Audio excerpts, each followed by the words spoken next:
അങ്കോളയിൽ കാണാതായ അർജുന് വേണ്ടിയുള്ള തിരച്ചിൽ ആരംഭിച്ചിട്ട് ഇന്നേക്ക് 3-ാം ദിവസം. ഇന്നും നിരാശയായിരുന്നു ഫലം. അർജുനെ കാണാതായിട്ട് 5 ദിവസം പിന്നിട്ടു. ആരോപണങ്ങൾ ആവർത്തിക്കുകയാണ് കുടുംബം.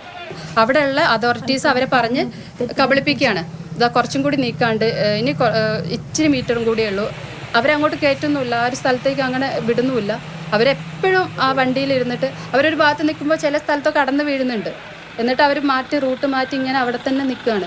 5 ദിവസമായി ഇത് തുടങ്ങിയിട്ട്. അത്യാധുനിക തിരച്ചിൽ സംവിധാനമായ റഡാർ ഉപയോഗിച്ചുള്ള പരിശോധന കൂടി ഫലം കാണാതായതോടെയാണ് പുതിയ ആവശ്യവുമായി കുടുംബം രംഗത്തെത്തിയത്.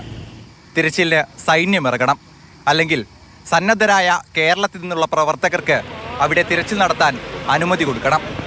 തങ്ങൾക്ക് അന്വേഷണത്തിൽ വിശ്വാസമില്ല. ഞങ്ങൾക്ക് ഞങ്ങളെ മോനെ എത്രയും പെട്ടെന്ന് കിട്ടണം. പിന്നെ അവിടുത്തെ സംവിധാനങ്ങളിൽ വിശ്വാസം ഞങ്ങൾക്ക് കുറഞ്ഞു. ഒന്നുകിൽ പട്ടാളത്തിന് ഇറക്കുക, അല്ലെങ്കിൽ കേരളത്തിലെ സന്നദ്ധരായ ജനങ്ങളെ വിടാൻ വേണ്ടിയിട്ട് അത് ചെയ്യാൻ വേണ്ടിയിട്ടുള്ള സമ്മതം അവർ കൊടുക്കുക. 16-ന് രാത്രി തന്നെ അർജുനെ കാണാനില്ലെന്ന പരാതി കർണാടകയിലെ പോലീസ് സ്റ്റേഷനിൽ സമർപ്പിച്ചു. എന്നാൽ FIR രജിസ്റ്റർ ചെയ്യാൻ വൈകി. അന്ന് രാത്രി തന്നെ ഇവിടുന്ന് പുറപ്പെട്ട ആളുകൾ പിറ്റേ ദിവസം അവിടെ പോയിട്ട് 2 തവണ ഉച്ചയ്ക്കും വൈകിട്ടും ഒക്കെ അവിടുത്തെ പോലീസ് സ്റ്റേഷനിൽ കയറി ഇറങ്ങിയിട്ടുണ്ട് ഈ കാര്യം പറഞ്ഞിട്ട്. പക്ഷെ അപ്പോഴൊന്നും എടുത്തിട്ടില്ല. ഇന്നലെ രാത്രിയാണ് അവർ FIR രജിസ്റ്റർ ചെയ്യുന്നത്. അപ്പം അത്രയും വീഴ്ച അവിടെ സംഭവിച്ചിട്ടുണ്ട്.